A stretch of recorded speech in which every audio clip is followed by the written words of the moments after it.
Olá, meu amigo, tudo bem? Obrigado por assistir Uma Palavra Clara. E eu gostaria de fazer uma pergunta a você. Por que Deus deveria deixar você entrar no céu? Se você morresse agora e você estava na porta para o céu, por que eles deveriam abrir a porta para você? Qual seria a sua resposta? Você acha que você chegaria a entrar? Deus deve nos dar entrar na presença dele?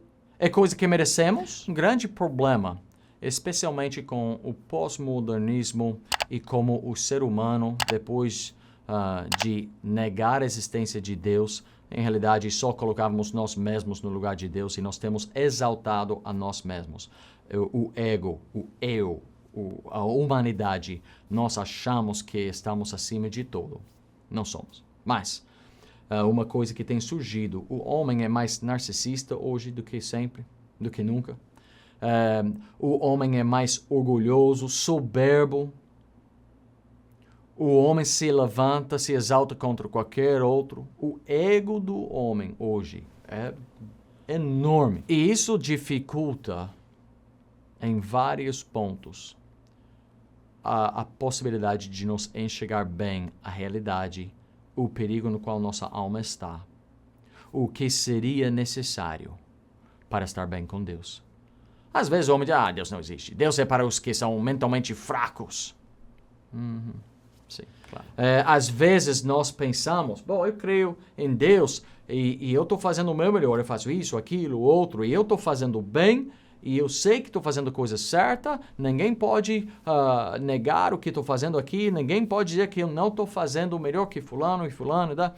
E às vezes nosso maior problema que nos impede estar bem com Deus e ser biblicamente salvos e resgatados é a nossa soberba. A Bíblia fala como Deus resiste os soberbos. Mas quem pode ser salvo? Te digo isso, o homem soberbo, ele não será salvo. Porque o orgulho dele, o ego dele, não permitiria a ele a enxergar bem e ver a sua necessidade espiritual. O ego dele não vai permitir ele admitir que ele é fraco, que ele não é capaz, que ele não consegue, que em comparação a um Deus todo santo, altíssimo, ele não é nada. Geralmente, quando eu falo com uma pessoa na porta deles, ou em um lugar, ou talvez em casa ou na igreja, quando eu falo com uma pessoa que eles não sabem para onde vão, ou às vezes eles dizem, eu acho que eu vou para o céu. E eu pergunto, e por que você acha isso? Eles começam a contar que tão bons eles são. Mas porque nunca faz isso, nunca faz aquilo, e eu sempre procuro ajudar o meu próximo, eu ajudo os pobres, e eu sou uma pessoa honesta, sincera. Eles começam a dizer, eu sou pessoa boa. A qualidade do meu ser e da minha obra é ótima. E Deus olhando a esse aqui, como ele vai me negar e proibir entrar na presença dele? Não, olha quem eu sou. Agora, eles falam assim? Não. Mas é o que o pensamento realmente é? Sim. Sim. Deus odeia a soberba. A Bíblia em Provérbios 6 chama-se olhos elevados. Orgulho, soberba, esses olhos elevados, como, eu sou fulano. Deus odeia, é coisa abominável a ele. Não é por nada, mas muito tempo atrás. Isso foi a queda de Lúcifer. O diabo caiu da posição privilegiada dele, foi expulso do céu por causa da soberba. Porque ele começou a se exaltar no lugar de Deus. E se colocar no lugar de Deus. Deus odeia soberba. Assim, por causa que Deus resiste a soberba, ele odeia esses olhos elevados, ele ignorará a oração do soberbo. Gostaria de ler uma passagem, Lucas 18, começando no versículo 9, vamos ler até versículo 14. Olha o que a Bíblia diz aqui. Disse também esta parábola a uns que confiavam em si mesmos, orgulhosos, crendo que eram justos e desprezavam os outros. 2 homens subiram ao templo para orar, um fariseu e o outro publicano. O fariseu, estando em pé, orava consigo desta maneira: ó Deus, graças te dou porque não sou como os demais homens, roubadores, injustos e adúlteros, nem ainda como este publicano. Jejuo 2 vezes na semana e dou dízimos de tudo quanto possuo. O publicano, porém, estando em pé de longe, nem ainda queria levantar os olhos ao céu, mas batia no peito, dizendo: ó Deus, tem misericórdia de mim, pecador. Digo-vos que este desceu justificado para sua casa, e não aquele. Jesus, olhando essa multidão soberbo, que confiava em si mesmo, disse: houve 2 homens que foram para o templo orar, um fariseu e um publicano. E todos que estavam ouvindo a Jesus, eles iam entender: o fariseu, esse homem justo, homem bom, homem que todo mundo respeita. Os publicanos foram desprezados, odiados por todos, por como eles trabalharam nas impostos do Império Romano. E Jesus disse, o fariseu começou a orar: Senhor, obrigado que eu não sou como os demais. Eu sou gente boa. Eu sou fazendo isso, aquilo e outro. Não faço o que os outros façam. Obrigado que eu sou tão bom. Que ignorância. E este homem, levantando seus olhos, dando graças a Deus por ele ser tão bom, Deus não ouviu aquela oração. Foi um desgaste de tempo. Ele soltou ar, Deus não ouviu nada. Mas ao lado dele, o publicano humilhado, o publicano humilde, o publicano que reconhecia que ele era homem vil nos olhos de um Deus todo santo. Ele disse: tem misericórdia de mim, pecador. E Jesus disse: Deus ouve a oração do humilde. Ele não presta atenção da oração do soberbo.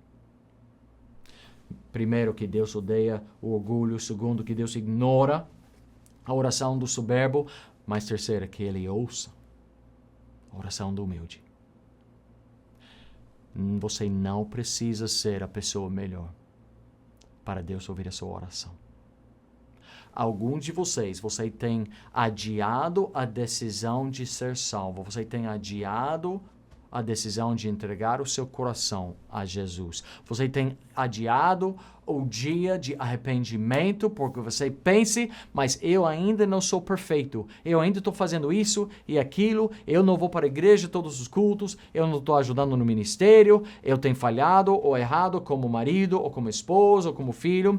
E há muito problema e detalhe que eu ainda preciso ajeitar na minha vida. Então, hoje não, pastor. Hoje não posso ser salvo ainda. Você está tentando arrumar e consertar todas as falhas da sua vida para depois aproveitar da salvação. Está totalmente errado a sua receita. É por causa das falhas e fracassos e erros que nós devemos entender. Nós precisamos de um Salvador. Você é como uma pessoa no mar alto que não sabe nadar e você está dizendo a Deus: deixe eu aprender como nadar, e depois lança aquela salva-vida. Você não sabe nadar e você está em água profunda? Aceita a salva-vida agora. Depois você pode aprender como nadar. E nós erramos tanto, colocamos o carrinho diante do jumento porque nós pensamos: eu vou ajeitar tudo isso e depois Deus vai me aceitar. Não. Não. Deus espera ouvir a oração do humilde dizendo: Senhor, eu não sou bom. Eu não sou perfeito. Eu não mereço. Eu preciso da tua misericórdia, Senhor. E Deus ouça a oração do humilde, de quem reconhece a sua necessidade. Se você quer contar para mim como você nunca fez o que fulano fez, porque você sempre faz o que os outros não estão dispostos a fazer para Deus. Se você está confiando no que você faça e não faça para entrar no céu, serás condenado, porque a salvação não vem pela obra. Tito 3,5, não pelas obras da justiça que houvéssemos feitos, mas pela sua misericórdia nos salvou. E se você está ali sentado no ônibus, em casa, no banco, aonde for, se você está ali sentado pensando, mas pastor, eu gostaria de ser salvo, mas eu não mereço. Pastor, você não sabe as coisas que eu tenho feito. Faça uma oração de humildade. Quem pode ser salvo? O humilde, homem humilde, que reconhece a sua necessidade, que reconhece que só Deus pode suprir aquela necessidade, que Jesus Cristo já providenciou todo o necessário, você só precisa, em humildade, receber. A última coisa que gostaria de dizer, Deus não salva os que são dignos, Ele salva os indignos. Os não dignos, os que não merecem. São os não merecentes que podem ser salvos. Que paradoxo é esse? Deus não olha no mundo dizendo, ele é bom, ela é bom, eles estão fazendo bem, então vou deixar eles entrar no céu. Deus espera o pecador que reconhece a impossibilidade de ele salvar a si mesmo. E em humildade chega a Deus dizendo, eu preciso da misericórdia. Por favor, Senhor, seja misericordioso comigo. Perdoe-me dos meus pecados. Seja o meu Salvador e Senhor, pessoal. Entre no meu coração. Ressuscita-me pelo teu Espírito. Lava o meu pecado e coração, por favor, Senhor. E a oração simples do humilde, Deus escuta. Ele está disposto de nos salvar. Dificultamos. Entramos com grandes problemas. E dificultamos a nossa salvação, porque nós queremos dizer, mas pastor, eu não sou pessoa mau e perverso como fulano e fulano. Pastor, eu não sou traficante, pastor. Eu não sou adúltero, pastor. Eu não sou violento, pastor. Todos somos pecadores. Quando eu estou na porta falando com alguém sobre a salvação da alma deles, às vezes eu levo eles até Apocalipse, capítulo 20. E eu mostro para eles o que a Bíblia conta, para a pessoa que confia que a obra dele será suficiente. Versículo 12 diz assim, vi os mortos, Apocalipse 20, versículos 12 a 15. Vi os mortos, pequenos e grandes, que estavam diante de Deus. Abriram-se os livros, e abriu-se outro livro, que é o da vida. E os mortos foram julgados pelas coisas que estavam escritas nos livros, segundo as suas obras. E deu o mar os mortos que nele havia, e morte e inferno deram os mortos que neles havia, e foram julgados cada um segundo as suas obras. E a morte e o inferno foram lançados no lago de fogo. Esta é a segunda morte. E aquele que não foi achado escrito no livro da vida foi lançado no lago de fogo. Se você está confiando na sua justiça, que você é uma pessoa boa, se você está confiando na sua religião e sua prática, tudo que você faça, até as coisas que você faz, que você diz, bom, eu estou guardando a lei de Deus, eu fazer isso. Depois Deus vai me salvar. A Bíblia ensina que há um livro que é da vida. E os demais livros lá no tribunal, lá no julgamento final, todos os demais livros contêm todas as suas obras. Se você chegasse a ser julgado pelo conteúdo dos livros, você será condenado eternamente. Porque sendo julgado pelas suas obras. Ah, mas eu ajudei tantas pessoas. Você não será justificado pelas obras que você faça. Pois então, como é que nós possamos ter nosso nome escrito no livro da vida? Só pela graça de Deus, por meio da fé. Recebendo a salvação, não pelos trabalhos, recebendo como presente gratuito, colocando minha fé em Cristo, Ele escreve meu nome no livro da vida. Chegando a esse julgamento, abrindo o livro, diz, não, o nome do Wesley está aqui. Então, não precisamos abrir aqueles livros. Ele já tem vida. Quem tem o Filho tem a vida. Quem não tem o Filho não verá a vida. Você teria certeza absoluta da vida eterna? Você teria certeza absoluta que tua alma estaria no Deus se hoje fosse seu último dia na terra? Teria essa certeza? Oh, sim! Como? Por quê? Você está confiando na sua religião? Você está confiando nas obras e merecimentos? Ou houve um momento na sua vida quando, em humildade, você se humilhou e orou e pediu o presente, dom gratuito de vida eterna, de perdão e salvação. Romanos 4:5 diz, aquele que não pratica, mas crê naquele que justifica o ímpio, a sua fé lhe é imputada como justiça. Você não vai entrar no céu por ser uma boa pessoa. Você vai entrar no céu por ser uma pessoa que fosse perdoado, que foi perdoado e reconciliado com Deus.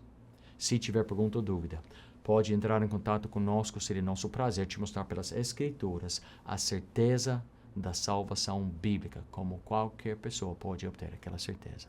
Deus ama você, mas Ele resiste os soberbos e dá graça aos humildes.